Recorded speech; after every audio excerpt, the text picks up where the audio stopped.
J'ai décidé de faire un DEP parce que je voulais vraiment m'axer sur ma profession. C'est une formation qui est moins longue, qui est plus rapide, puis ça me permettait d'aller sur le marché du travail beaucoup plus rapidement. Le DEP offrait plus une formation pratique que théorique. J'ai décidé de faire le DEP en dessin industriel parce que moi, c'est le côté fabrication qui m'intéresse le plus. Je trouvais que c'était un bon métier assez vaste. En ayant ce DEP-là, je vais pouvoir travailler dans plusieurs domaines. J'ai décidé de m'essayer, puis finalement, j'ai vraiment aimé ça. Je m'appelle Pierre-Marc Thomas. J'étudie en dessin industriel à Compétences 2000. Mon nom, c'est Eve Maillé. Je suis en dessin industriel à l'école Compétences 2000. François Juteau, j'étudie en dessin industriel à Compétences 2000.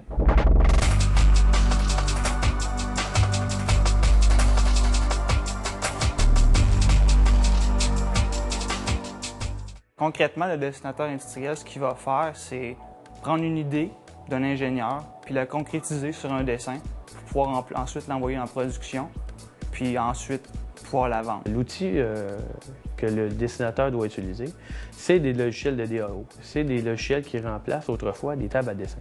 Un logiciel comme AutoCAD qu'on a utilisé pour faire du 2D, comme on dit, plan élévation profil pour la conception éventuelle de l'objet, ou prendre un logiciel comme Inventor qui est beaucoup plus spécialisé dans le 3 dimensions. Le dessinateur en industrie, souvent, il va travailler en équipe ou individuel.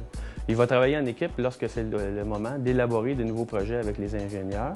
À ce moment-là, l'ingénieur va répartir le travail à faire avec les dessinateurs qui sont dans son département. Du début à la fin, si on reçoit un croquis et il y a des choses qu'on n'est pas sûr, on a juste à aller voir, exemple, le machiniste. Par la suite, les dessinateurs se retrouvent encore une fois ensemble, puis ils vont échanger leurs fichiers, justement pour faire en sorte que toute l'information soit regroupée à un seul endroit, encore une fois, sur le bureau de l'ingénieur. C'est évident qu'un projet, ça n'égale pas une journée nécessairement. Ça dépend des projets. C'est rare que des heures supplémentaires, mais c'est sûr que si c'est un gros projet et il faut que ça sorte vite, il faut que tu t'investisses un peu plus. Bref, tous les produits qui nous entourent doivent être dessinés avant d'être fabriqués. Donc, le rôle du dessinateur, c'est justement de faire le plan de chacun de ces composants-là.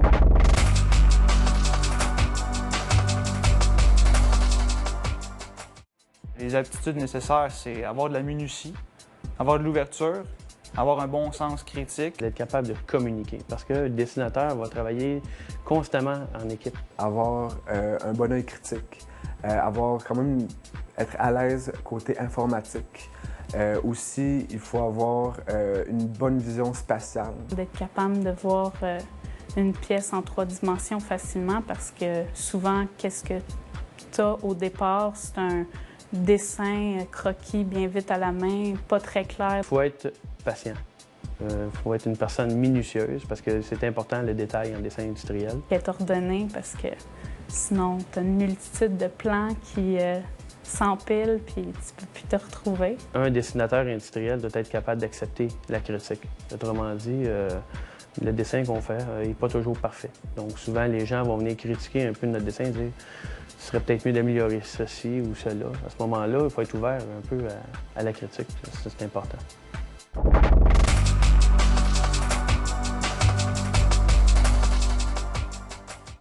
La formation de dessin industriel ici à Compétences 2000 est de 1800 heures, échelonnée sur une période de 20 mois. À la fin de la formation, les élèves sont appelés à aller faire un stage en industrie de 3 semaines. Habituellement, on va avoir une partie théorique le matin ou une demi-période de théorie. Puis on va après ça avoir une demi-période de pratique. Et au fur et à mesure qu'on avance dans la formation, là, on commence vraiment à utiliser les logiciels de DAO, donc on parle de beaucoup plus de pratique. De sorte qu'on pourrait dire qu'à la fin de la formation, là, les 6 derniers mois, là, beaucoup de pratiques, beaucoup de projets, petit peu de théorie le matin. Ça va débuter par les cours plutôt théoriques. On va commencer à faire plus du croquis.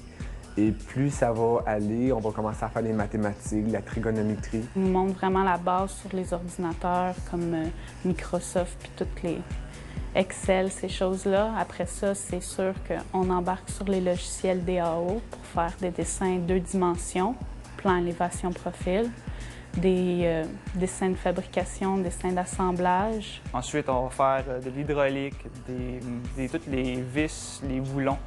On va travailler beaucoup aussi sur la fonctionnalité des pièces, quel rôle qu'ils vont avoir entre chaque. Ensuite, on va faire du 3 dimensions, on va travailler beaucoup avec la cotation fonctionnelle aussi, pour savoir comment tout fonctionne. On va faire comment les matériaux sont faits, comment ils agissent entre eux autres. On va aussi faire de la canalisation, de l'électricité, des codes de soudure pour vraiment être capable de donner le plus de détails possible dans un dessin. On a aussi un cours pour la préparation à une entrevue, comment faire son CV. Et pour terminer notre année, on va compléter un projet vraiment d'inventer ou de modifier un objet ou quelque chose qui existe déjà. On a des équipes qui sont formées par les chefs d'équipe et des professeurs. Puis avec ça, on va tout prendre notre bagage qu'on a appris durant notre 1800 heures, puis on va l'appliquer. De plus, une demi-journée par 2 semaines, il y a une période qui est réservée pour justement la récupération. Donc, si des élèves accusent un certain retard, ils peuvent venir se présenter à cette période-là pour justement reprendre le temps qu'ils auraient perdu. Donc ça, c'est important pour nous autres, c'est important pour l'élève aussi, parce que, bon, ça permet de mettre tout le monde sur le même niveau. Les professeurs sont très, très disponibles, ils ont une grosse facilité à passer la matière.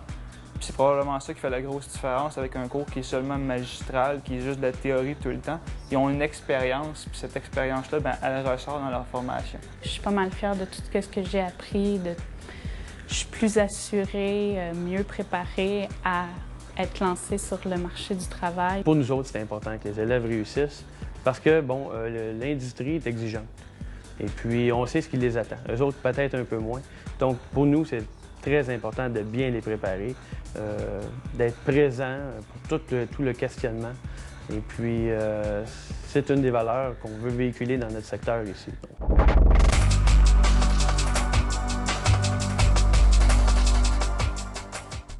Les perspectives d'emploi sont quand même assez bonnes. Même durant le cours, on entend parler des profs qu'il y a des employeurs qui les appellent pour savoir s'ils ont des finissants. Malheureusement, on n'a pas assez de candidats pour combler tous les postes dans l'industrie. On a beaucoup plus de demandes de l'industrie que des candidats qu'on peut former.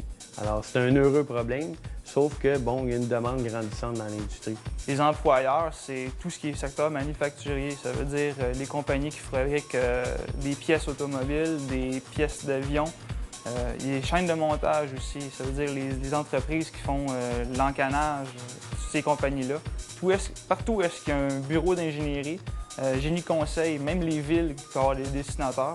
Dans l'aéronautique ou les automobiles, les pièces moulées. L'industrie du meuble, l'industrie des pâtes et papiers, toute industrie qui fabrique un produit doit engager des dessinateurs. Je pense que ça va être un beau métier pour être polyvalent, apprendre plein de choses.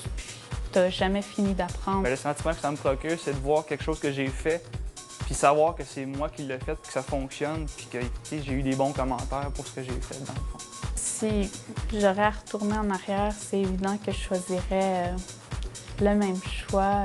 Je trouve que c'est un métier formidable. Si j'avais à refaire le même choix, je recommencerais sûrement parce que la formation professionnelle, c'est probablement la formation qui est la plus adaptée à notre génération.